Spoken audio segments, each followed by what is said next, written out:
Welcome to the fourth and final episode of our 2023 online series celebrating the art and culture of Kentucky. I'm Mark Brown, the Folk and Traditional Arts Director for the Kentucky Arts Council. This entire series is made possible by a grant from the Tremaine Foundation. We appreciate their support, which allows us to experience the work and hear stories of Kentucky artists from many different backgrounds and locations. Let's begin today's presentation with the land acknowledgement. A land acknowledgement is a formal statement that recognizes the unique and enduring relationship that exists between Indigenous peoples and their traditional territories. Today, we stand on ground occupied by ancient peoples whose history has been lost, but whose legacy remains. The evidence of these ancient people can be seen all over Kentucky through the mounds and artifacts left behind. Today, over 170 American Indian tribes are represented by their members living and working in the Commonwealth. Let us honor those who were here and those who are here now and build on the legacy of stewardship of the land they left for us unto the seventh generation. The month of May is Asian American and Pacific Islander Heritage Month. Today, we will hear from artists who are part of a new traveling exhibit called Continent to Commonwealth, Asian and Asian American Kentucky Art. The exhibit just opened this week in the State Capitol Rotunda and will be on display there through the middle of June. After that, it will travel to different locations all over the state through May of next year. The exhibit is presented and coordinated by the Kentucky Arts Council in partnership with Asia Institute Crane House and the Kentucky Chinese American Association. The featured artists today are Lakshmi Sriraman of Lexington and Yoko Nogami of Heinemann. We're glad to have Joel Buno as the facilitator and interviewer today. Joel is the executive director of Asia Institute Crane House, which is based in Louisville. So let's turn it over now to Joel. Welcome, Joel. Thank you so much, Mark. And also thank you very much, Kentucky Arts Council, Mark and Jessica, and also Chris, for all the work and effort you have put into this wonderful conversation and this exhibit. Also, audience, please feel free to pose any questions in the chat. We will probably at the end of our conversation here address some of your questions. So then good morning. My name is Joel Buno, and I am the executive director of the Asia Institute Crane House here in Louisville, Kentucky, celebrating our 36 years. I would like to thank you. I would like to say Dhanyavad, Kam On, Salamat, Shishit, Kamsahamnida, Kapkum Kap, and thank you. In the languages here in the Louisville, Kentucky, of the largest Asian populations. AICH, Asia Institute Crane House, is also honored to have received a Southern Cultural Treasures grant, and it's through this gift and through our collaboration with the Kentucky Arts Council that this beautiful collaboration has started. And also started during a beautiful month, the month of May. So let's just get into here, and I would love to share, before we start, I'd love to share a picture that that was shown to me yesterday with our beautiful panelists here, our beautiful diverse panelists, Yoko on the left, Lakshmi in the right, in the middle, myself on the right. Right in front of Lakshmi's beautiful, beautiful picture. So with that being said, let me pose this question to Lakshmi. Lakshmi, tell me a little bit about yourself, and a little bit about your art, and also, when you're ready, a little bit about your piece. I could pull your piece up whenever you're ready. Thank you. Thank you, Joel. First of all, I'm really honored and glad to be here. A wonderful forum. Thank you to Joel and your organization and to Kentucky Arts Council for this. I think it's important that we are inviting diverse voices and artists into space and such forums where we are highlighting perspectives, lived experiences, and just the joy and celebration of art. So I'm, first of all, very grateful for that. Little bit about myself. Art has always been a part of my life. I started dancing when I was maybe 2 years old or something like that. And growing up in a family where music was always present, I think art got into my life through a process of osmosis more than anything. And my brother, older brother, he is a wonderful artist, visual artist. So I have grown up watching him paint. And so is my sister, a singer, a painter. So it was not like I had formal education in many ways, but it was all like the way I was brought up, that I grew up. So after working in the corporate world for a while, after I had my son, I said, no, I can't do this full time. So art became my full-time profession at that time. So started as a performing artist. I practiced this traditional Indian dance form called Bharatanatyam. That's where my training is. I'm trained in that. And so I started performing it and started a school that teaches that art form.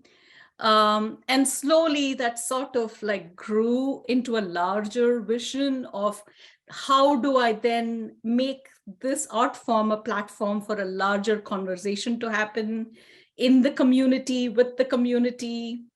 And later on in life, about 5-6 years ago, I started painting.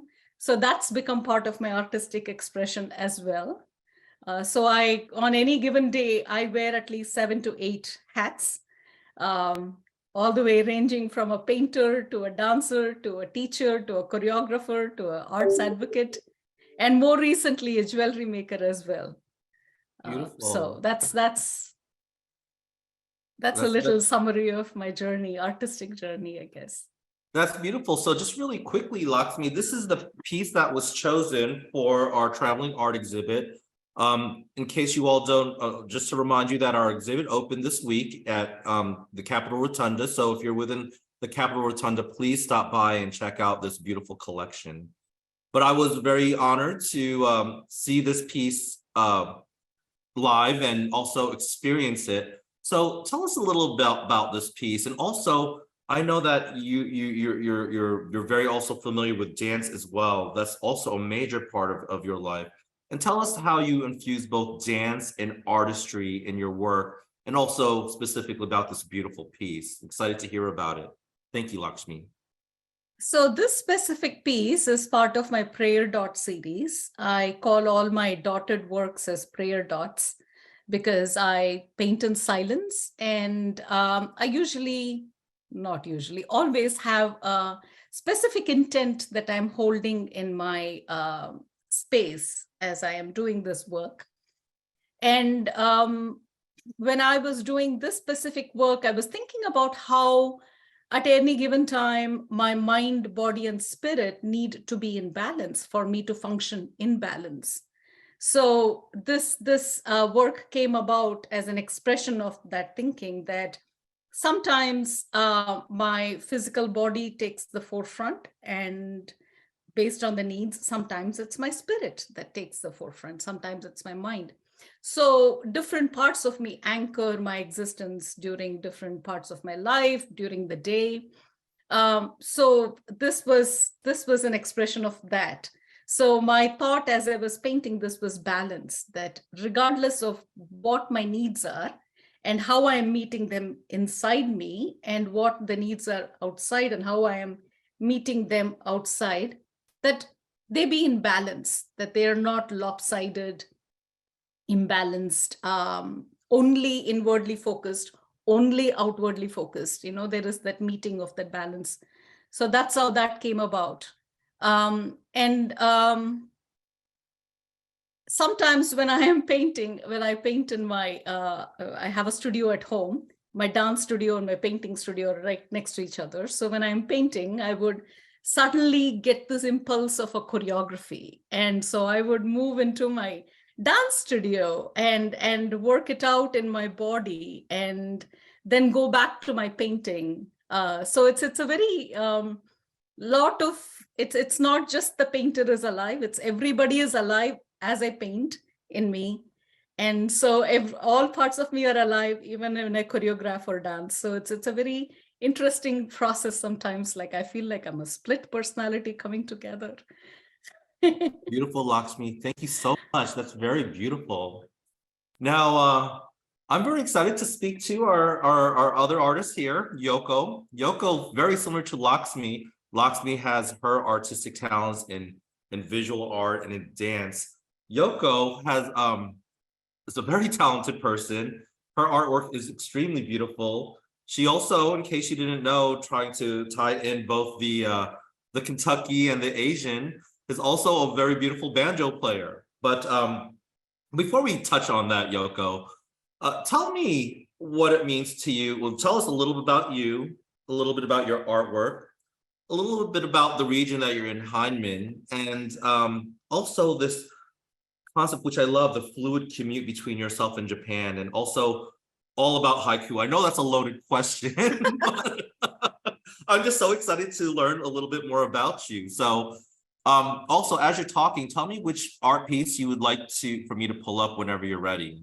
Okay, thank you. Okay. Thank you so much for having me here, and I'm very excited to get to know Lakshmi and Joel, you too. And we had a little conversation that kind of like bound us together, and I realized that this is the kind of commonality that you have culturally, that is a very small minority in Kentucky, and it's kind of exciting for me to get to know the other artists and also other Asian folks around here. So it's a loaded question. I know it's a lot. Sorry. I think Tell us a little bit about you. Tell us a little bit about you. Let's okay, make it easy. yeah. Tell us a little about you and your artwork. Thank you. My I think drive to become an artist was kind of out of necessity as a child. When I grew up in Tokyo, and my mother and father, with very limited future planning, decided to throw me into English speaking school when I was in first grade, and I had never spoken English, and it was very stressful. And therefore this whole like language, being bilingual, came very, very difficult. And I felt that my leaning towards the arts was a source of communication. It was like a form that I knew that if I could maybe communicate in pictures, I can communicate what I really wanted to say more accurately than either Japanese or English. So that kind of stuck with me. And so it was one of these things where like your favorite class is art, and your favorite teachers are art teachers, and you hang out in the art room all the time, like that kind of upbringing.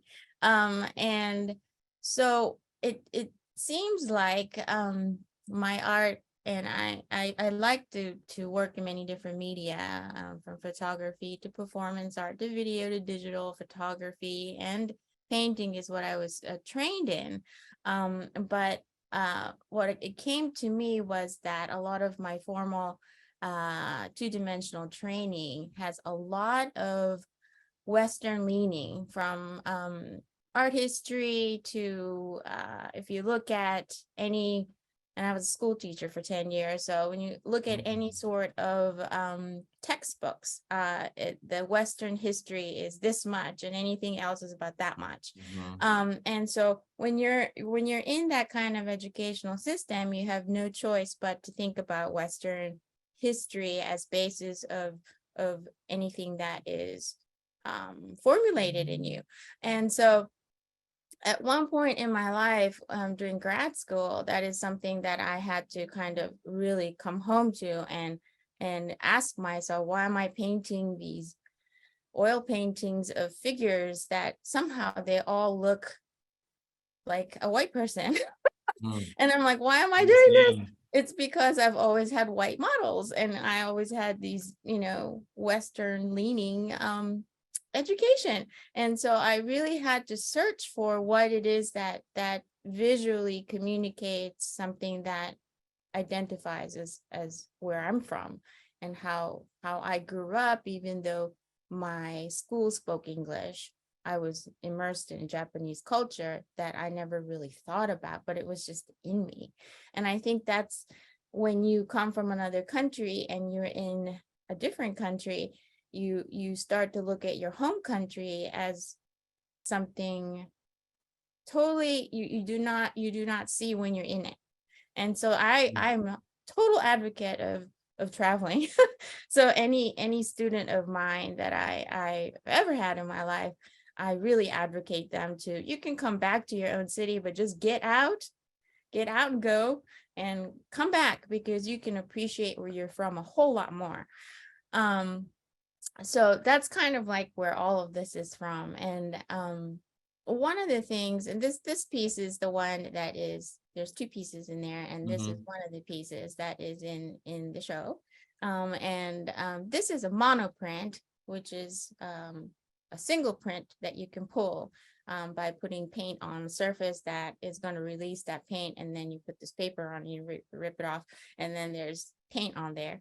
And a really rough sketch of where I want the bird to be and where I want the figure to be and other things. And then it's embellished, going back in with some watercolor pencils and watercolor and some acrylic paint. And then I put some Japanese chio paper, which is really elaborate, beautiful paper used for different kinds of crafts. And it's made in a very labor-staking craft method. But anyway, so that was a process and also material that is very much part of my culture. And I wanted to then incorporate tanka, which is like a haiku. It's a little bit longer. It has a syllable of 5-7-5-7-7 instead of a typical haiku.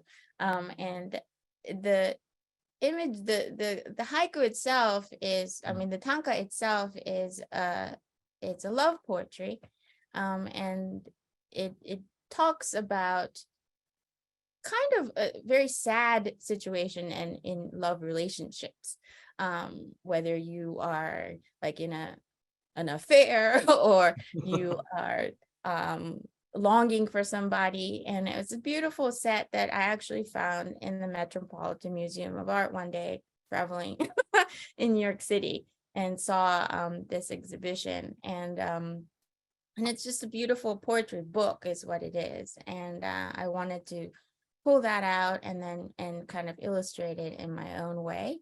And I do a lot of that, and it's I think part of getting out of your country and looking back, and you can actually find more Japanese history that you sometimes cannot find in my home country, that you find in other places, because there are scholars that research that country in a different gaze.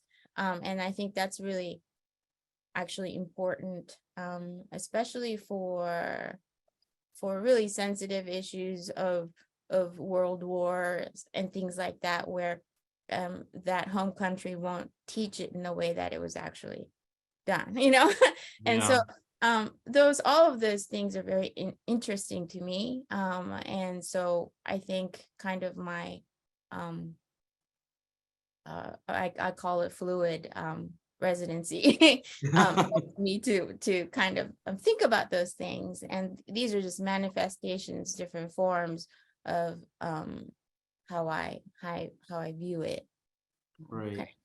Well, Yoko, let me and I will pose the same question to Lakshmi afterwards, but I really loved your comment about, and I'll tell you, I feel it very closely about being here in the States and just learning the education system that I've learned, really all about Western history, and Asian history was pretty much non-existent. In fact, I really didn't know about the Nisei trials until after college, which really surprises me. Things like that, things like the Chinese Exclusion Act, things I never even heard of, was taught during my Western education until after the fact. So I'm going to pose this question to you, then I'll follow up with Lakshmi. How do you integrate, or Lakshmi, how do you balance that duality between being here specifically in Kentucky and also in Japan for your sake, and Lakshmi, for you in India.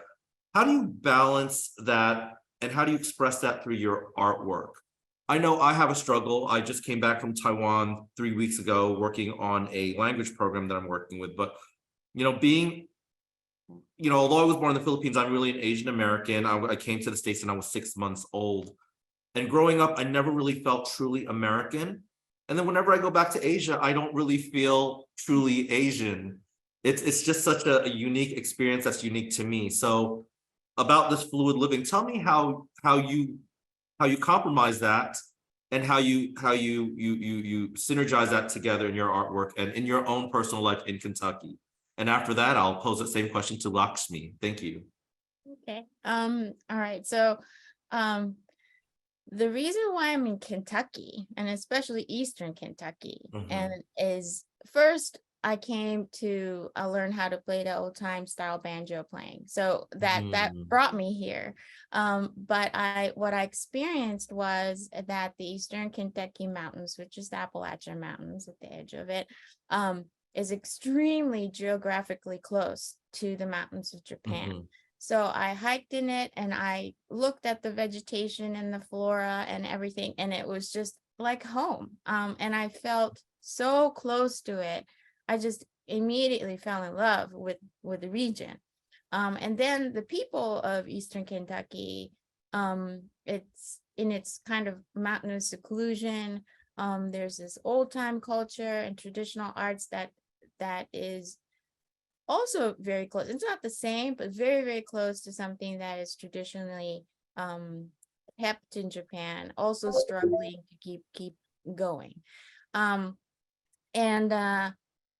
So that I lived in Florida at the time, and Florida is potentially the most different climate and landscape to compare to Japan, which is like this. And then Florida is like no hills. But I do see a lot of Eastern Asian, Southeastern Asian people there, I guess because climate is warm. So I feel like people gravitate towards something that is familiar to their skin, and definitely this place is what that is. And so that's why I'm in Kentucky. And it feels just right. Eastern Kentucky, that is, to me. And I feel the closest to Japan in the most furthest way, because it takes so long to get home. Oh my goodness, yes. I've taken that long flight. It takes a long time. Yes. Oh yeah. And just to get to Lexington from here is very far. So it's a very long trip. But that's what I feel. I feel this is my home in that way. Perfect. Thank you so much, Yoko, for sharing that.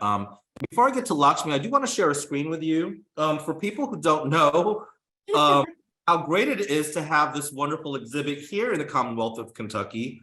Unfortunately, the Commonwealth of Kentucky is one of the states with the least amount of Asian representation. So I did want to share the screen with everyone just to see how challenging it is for our populations here. If you look at what the white population is, the Black population, Hispanic population, and we are literally at 1.35, less than 2% of the Commonwealth population. But although we're a small percent, according to the U.S. Census Bureau, we're one of the fastest growing foreign-born populations in Kentucky. So now, Lakshmi, tell me a little bit about your blessings, your challenges from being also a fluid commute person, because I know that you mentioned that you do travel to South India a lot, as well as your home here in Lexington, and how you synergize that and how you express that through your art. Thank you. I am struck by something that Yoko said. The gaze shifts. The way you look at a place when you have moved away from the place and you re-engage is very different. And that was a very challenging space for me when I first immigrated to this country. It felt like you said, Joel, I didn't belong here. I didn't belong in India. I'm like, where am I? You know, and there are times even now when I have that sense of feeling like I belong to both places, but I don't belong to either place. It's a very interesting inner space that then drives me to a deeper question of, okay, so then how can I activate that sense of belonging, not belonging into something that helps me understand what belonging means. When I first moved here and the first trip I had back home was one of the most difficult trips I've had in India for two reasons. One is I had just gone through a huge personal shift in relationship. And then also for the first time, I think after being treated as a brown-skinned immigrant in this country, I went back to understand casteism so much more than I did before. And the first 2-3 trips broke my heart on a daily basis, because what was not visible to me before, I could not see anymore. Right. It was right there because I think that was one of the biggest turning points in my personal journey and artistic journeys, because then I could no longer participate in oppressive structures, because I am born in the dominant caste in India. So even though I was aware of a lot of those inequities, it didn't affect me immediately, even though being a girl in India is another oppressed gender to a very great extent. So all these things play out in my art increasingly more. For a long time, they were like in the back of my mind. I was just understanding my location within that. How do I now heal myself so that I don't participate in this structure anymore? And through time, all the understanding and the questions have all seeped into my work. So I have done a couple of work. I'm grateful to Kentucky Foundation for Women, who granted me awards to create work that are feminist in nature. And I also bring a lot of these inequities of race and caste in that, ask questions around that as well. And so I'm all the time asking, like, why am I making this? What is the meaning of art making, right? Because it can be so transformative. So how can I use this art making then to ask questions? What can we sit with together? Like, so this going back and forth has enabled me have not be comfortable in where I am for a very long time. You have to shift. You get into a different dynamic and you occupy a different space in that dynamic. You investigate that space inside and outside, and then you come back to this dynamic. And then so it's and I see both of you nodding your heads, because that's something a lot of artists who are fluid travelers between two countries or whatever have this constant negotiation, conversation happening. And I'm really, really, really blessed to have collaborators and mentors who hold space for that kind of a thinking, who hold space for that kind of evolution as an artist. Currently, I work with this human rights theater artist in India, South India. I have the greatest respect for his artistry and his personhood. His name is Sriraman, who is initiating me into how to activate theater as a space to bring about a lot of things I do, my dance, my paintings, and integrating that into the structure of theater to have a very fluid, dynamic conversation with my audience. So I just love being fluid occupant of two countries, so I can draw from and question both. So I enjoy it. I don't think I would have it any other way. I would be bored if I were just in one place, I think. Wow, Lakshmi, thank you so much. That is so beautiful. I did not know that you did work with the Kentucky Foundation of Women. They're literally, they're my neighbors here in Old Louisville. So maybe we could find a way that we can do some collaborative project together. That was so beautiful, Lakshmi. Thank you so much for your comments, not only on racial inequities, but also gender inequities. And it's something that I'm a firm believer. So thank you. Now, speaking about fluidity and speaking about duality, I'm going to ask you this question, Lakshmi, then I'm going to go straight to Yoko afterwards. You know, it's beautiful that I was able to see your artwork, but visual art is not the only art that you do. And the Kentucky Arts Council celebrates all forms of artwork. So tell us a little about the Sri School of Dance, and tell us a little bit about your particular dance, because I think the first time I met you was during a Arts Day in Kentucky when I received your beautiful card, and I still have that card on my desk to this day. But I'm glad that we were able to meet again. So tell me about the dance art form and how you've been working that handstand, that how you've been expressing your dance art form in Kentucky.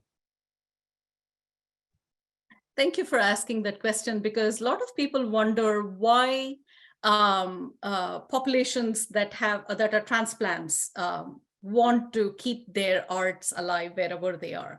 And I want to give a shout out to Kentucky Arts Council for recognizing every art form that's practiced here in this region as a local Kentucky tradition. Because I think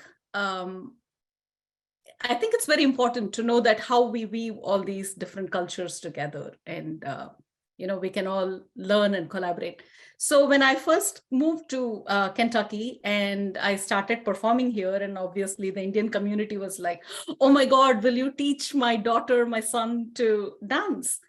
And so what started as like 2 or 3 students in my living room grew very quickly. So I founded the dance school and have trained hundreds of dancers. And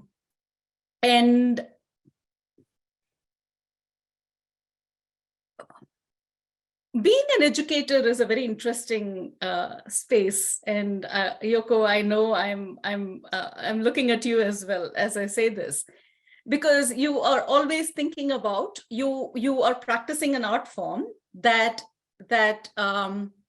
is decontextualized to a large extent for the Indian children who were not brought up in India, who are brought up in this country.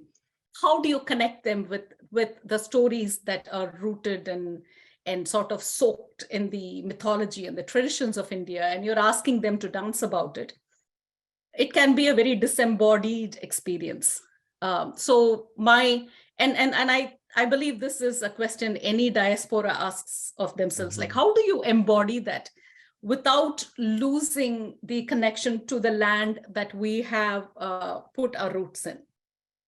So that has actually helped me move beyond the traditional storytelling that is taught in India and create newer works that are relevant to today, that make sense and meaning to the children who grow up here. And even for me, as I change, like, what are the questions that I sit with? Like, how do I then create dances that then answer that question? Like, why am I doing this artwork? Is it a relic or is it an alive practice? So to keep it alive, it's a constant question of, so there are some pieces that I was taught that are still performed that I personally call museum pieces that I would never teach, I would never perform, because the messages in those are not what we need to be talking about right now. We need to be talking about something else. So that led me to commission and create music and record music for many new items that I have conceived, choreographed. So that's a very exciting place to be. And so, yeah, I love it. I just love it. Thank you, Lakshmi. That's so beautiful. I too go through that struggle sometimes when I come back from the Philippines and visit. and think, I have that struggle where should I support and you know me, I've mentioned before that conversations always go back to food. Should I celebrate the fusion of food that's trying to reach a different audience here, maybe the Filipino Americans, where it's a traditional food, where we try to Americanize it, or should we celebrate the way the meals have been done traditionally? And I go through that struggle. But I do agree with what Yoko said. If you have that opportunity to travel outside the United States, please take it, because just like Lakshmi said, it gives you different perspectives and different perspectives of things. So Yoko, I want to add one more thing to what you said. yes, Lakshmi, please do. I think there is also great value in keeping things very traditional and not fused, because that is a political statement. So when I go on stage fully adorned in my costume, it's a political statement in Kentucky. I'm affirming this identity, this expression as part of the larger cultural scape of Kentucky, that I am not editing myself for the white gaze. I am presenting me as I am. So I want to offer that also. Yeah. Oh, I think that's beautiful. In fact, I know a lot of traditionalists feel like they're losing some of their culture as they Americanize Americanize either their food or their artwork. So I that's very beautiful that's how you feel. So Yoko, yes, I agree with you when you stated that, if anyone has the opportunity to go, please go, because there was a stretch when I was in the States for 12 years straight. And, sometimes you lose perspective of things and where you come from, and just get a narrow, I would say, just Americanized view of how the world works. But Yoko, so I was taken aback and I was smiling when I saw your harmony episode stream, your ethnomusicology. So tell the community here about your infusion of Appalachia. Just to let everyone know, I too lived in Appalachia. I lived in Ashland, Kentucky for a couple of years, and I know that struggle, how challenging it could be, but also for me, it was beautiful to find out what Appalachia was like, and how beautiful the people were. And it's not like as backwards as people think. We do wear shoes there, in Eastern Kentucky. So but Yoko, tell me about your banjo playing. Maybe afterwards I'll play a little snippet from your work, and tell me how you incorporate that, or how you found that. It was very beautiful. Thank you. I can't remember what the original question before Lakshmi started talking, but I just wanted to add to that, the whole notion of you cannot communicate something that you really actually haven't experienced yourself. Right. And so in teaching, I was a high school art teacher, so I was teaching an AP curriculum in studio art, and everybody has to find their own thematic, concept. And it's easy to find one online, something about landscape or something, but you can't.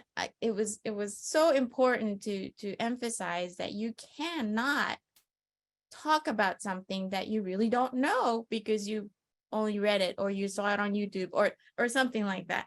And that's why I want people to go places, right, the food and experience it.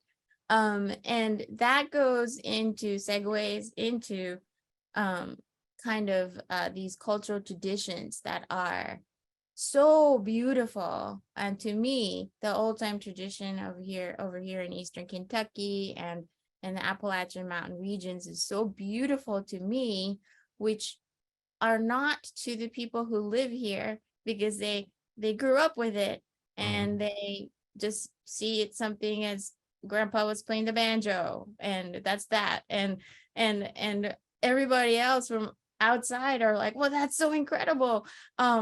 Why are you not learning from him? That kind of thing, which happens everywhere. That's the same in Japan. Same in any country, that it's just like this old-fashioned thing that people do that takes forever to learn. And why would you waste your time doing that? because it takes that long to master something that is so crafted well and just beautiful. And I have not dedicated myself to one medium to become that master, but my ambition is to see about experiencing it a little bit here, there, and everywhere, and see if that can, for one, myself appreciate that art and how difficult it is to attain that master level. At the same time, see it in a different eye through me, that, you know what, this banjo thing is amazing here. And if you're a young person living in Eastern Kentucky, then you should do this. that kind of thing. What was the question? Oh, no, I was basically wondering how you incorporated your banjo playing, how you discovered it, how you loved it, Right. and how which is, and correct me if I'm ignorant, but to me, I assume that banjo music is something unique to America, or am I wrong? Well, it originated in Africa. So there's this Okay. whole movement to make sure that people understand that the banjo instrument itself came from Africa, and that it had morphed itself into what you see today. And there's different kinds of playing that also grew and became either bluegrass or old time. And what's really fascinating is bluegrass is giant in Japan. So there's a lot of bluegrass musicians, but there's also a huge number of old time musicians in Japan that never traveled here, but they just love it. And so to me, banjo always sounded a little bit like the shamisen. It's a 3-string instrument from Japan. And to me, the sound resonated so close to my home. And so I was always attracted to it. And that was the reason why I really wanted to see about it. And my struggle as a visual artist to moonlight into like music instrument playing, which I don't play any other music instrument. And the only justification that I had that had some sort of connection was my daughter plays the violin and ended up playing fiddle music. And so I grew very close to that music genre, and I loved it so much.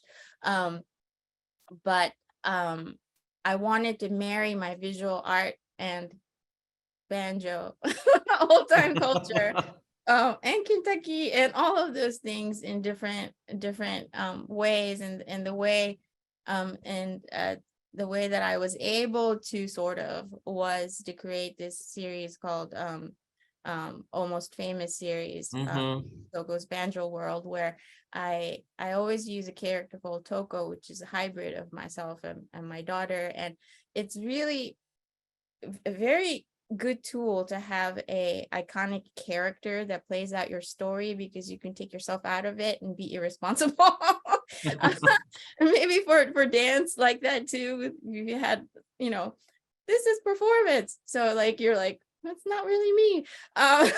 But so this character does all sorts of different things, and I've inserted this character into all of these record jackets I would find are, to me, quintessentially kind of American. So they'll be like super American, Understand. and Well, stuff like that.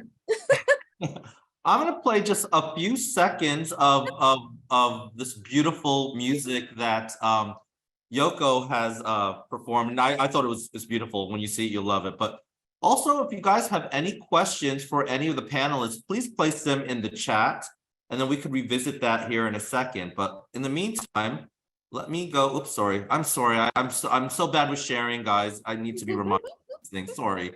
Let me go ahead and just share this beautiful screen. Is it working? Can you see that? Can you see that? All right. Just a few seconds of this.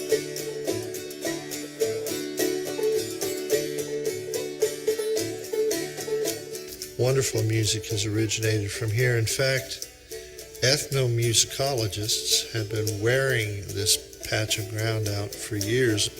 Wish I was an apple hanging in a tree.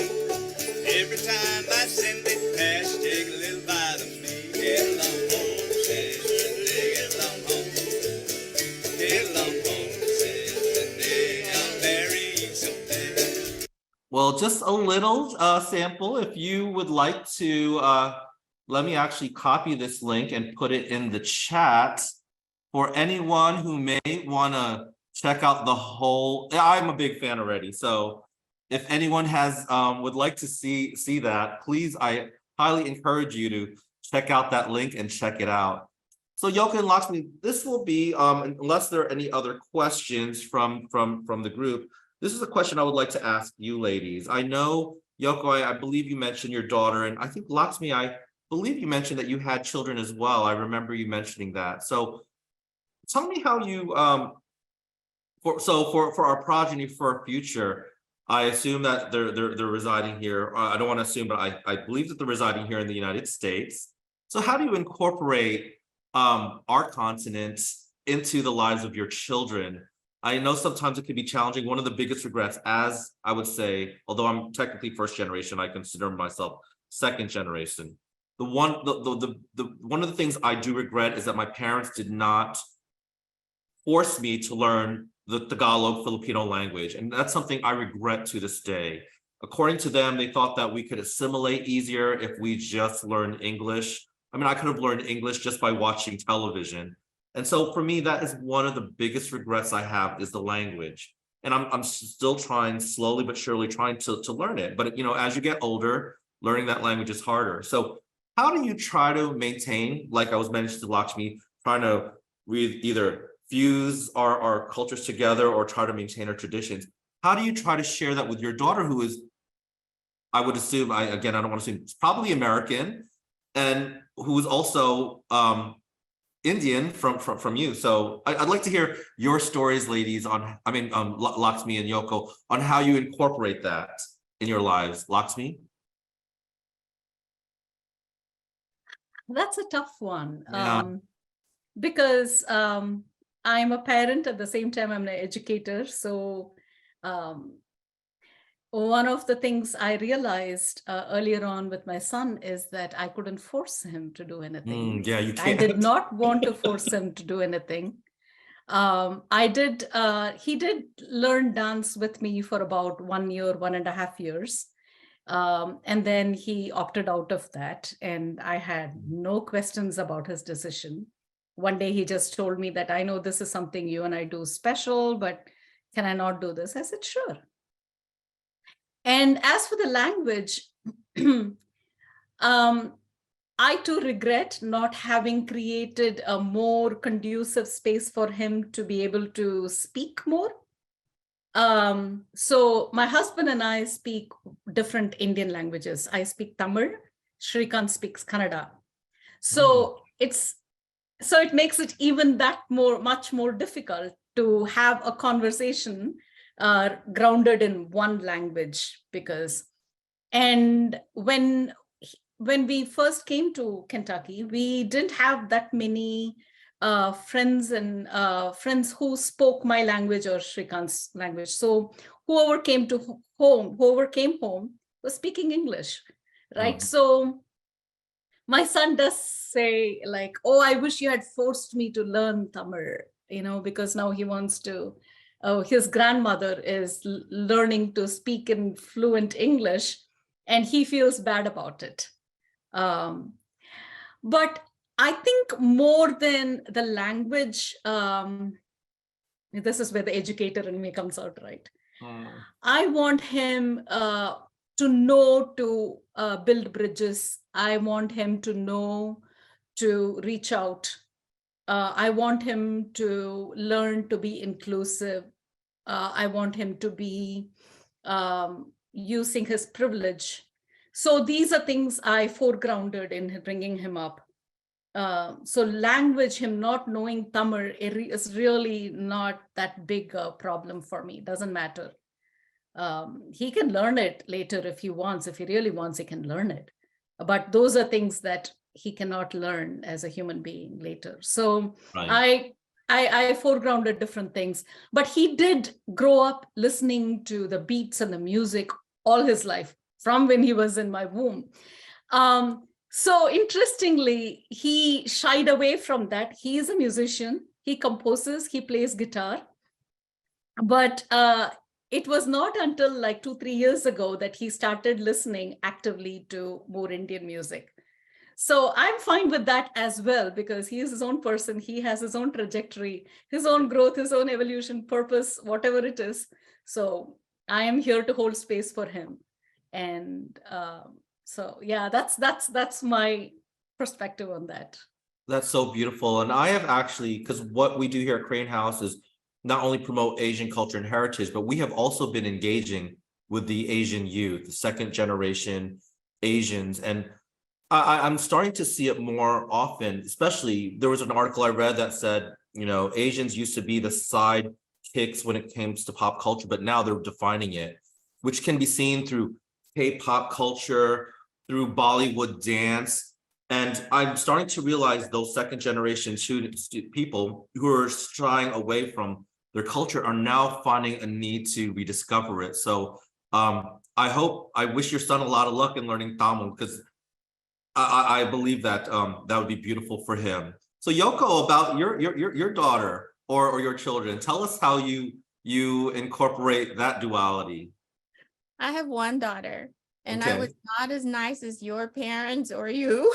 I forced Great. her to learn the language, mainly because otherwise she won't be able to communicate with my parents. Mm. And so she had to go to a Japanese language program. We drove an hour and a half for her to go to this Japanese school and read and write until about 5th grade. And she cried and hated me. But I knew that was the only gift, if I had anything, that I could give her when she was young, because it's so much easier to learn a language when you're younger. And I think it's coming from myself when, thrown into this English speaking school into her. So she can do that. But I think just in general, it's for anything. When you're young, if you can give them the what is it to appreciate things that have survived the years that are good. So the traditions and cultures and languages, and it could be from a foreign country, or it could be just here in Eastern Kentucky. It is all the same. If the parent can shed a light to say that, you know what, these things are things people are saying that they're like really old and outdated and just so stupid, or inconvenient or whatever. If you can shed a light to that, those things are actually valuable, then whether they take it or not, and Lakshmi, like your son, it's all in here somewhere, and it comes out, when you're older and you go, oh my gosh, that was actually like really good, and I can bring it back, or it's inside you and you can appreciate it. And I think that's if there's any takeaway for little people. Beautiful, Yoko. Thank you so much. So, ladies, Yoko and Lakshmi, we are wrapping up here now. It's we're wrapping up our conversation. I don't see any questions posed on the chat, but one last final question to you, Yoko, then Lakshmi. For the people who are watching our webinar and who are probably part of that 2% who don't see a lot of engagement within the Asian communities, what would you like to tell them about our art exhibit, Continent to Commonwealth? After seeing all the pictures collectively together, what do you want to tell them about our collection, if it's in a town near them, and finally about your contribution to the collection? I'll start with Yoko, then end up with Lakshmi. Thank you, Yoko. Thank you. I was really excited to see the diversity of age and also topics.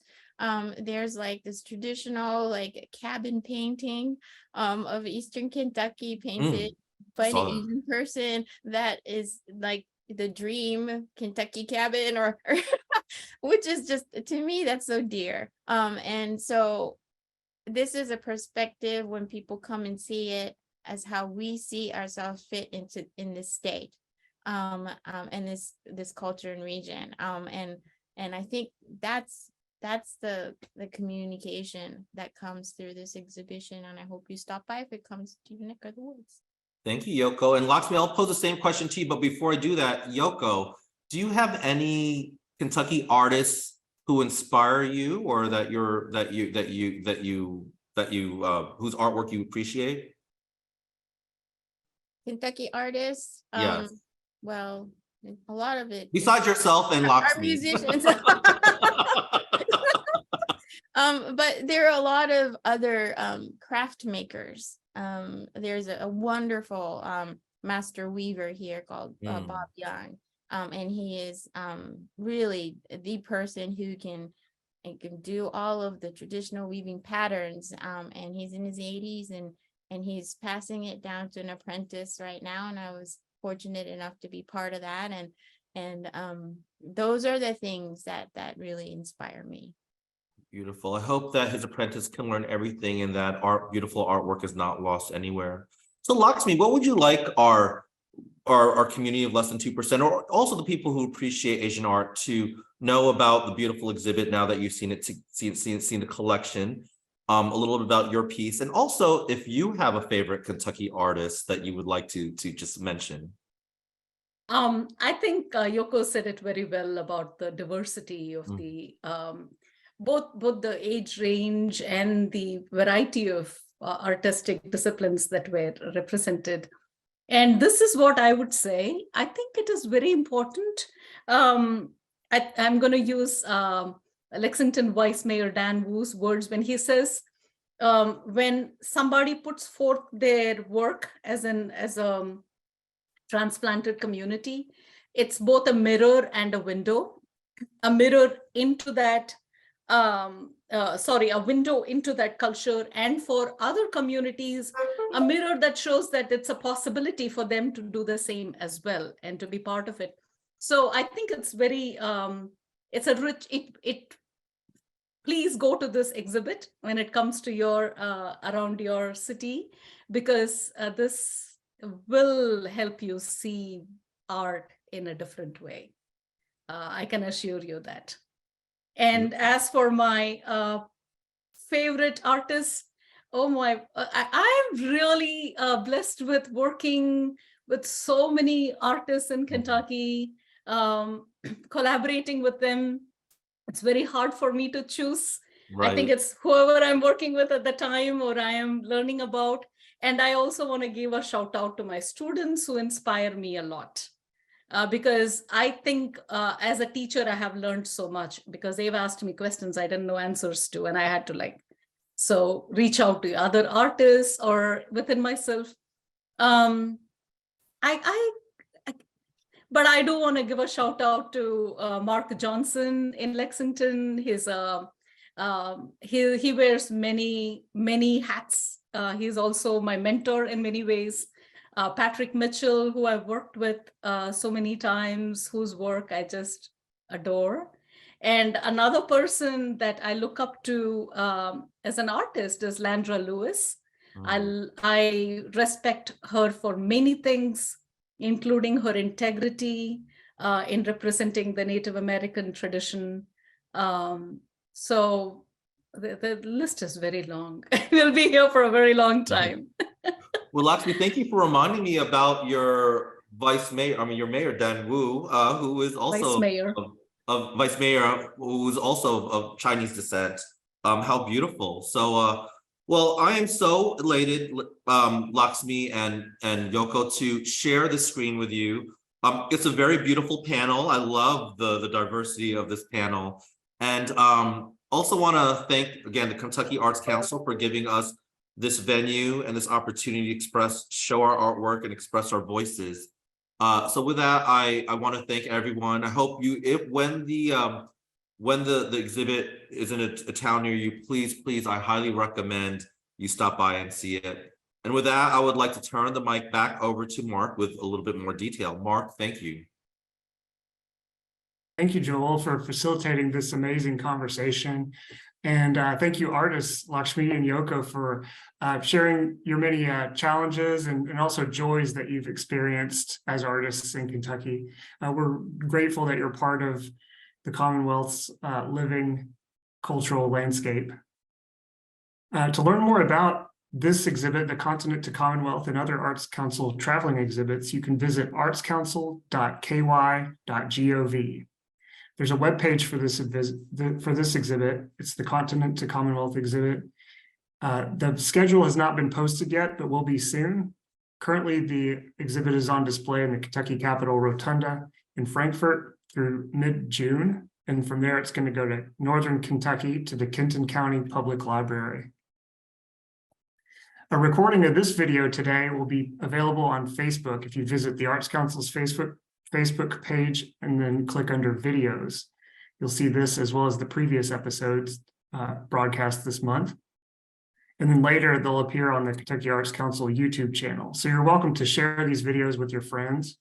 Thank you all for joining us today and hope you have a great afternoon. Happy Memorial Day weekend to everyone.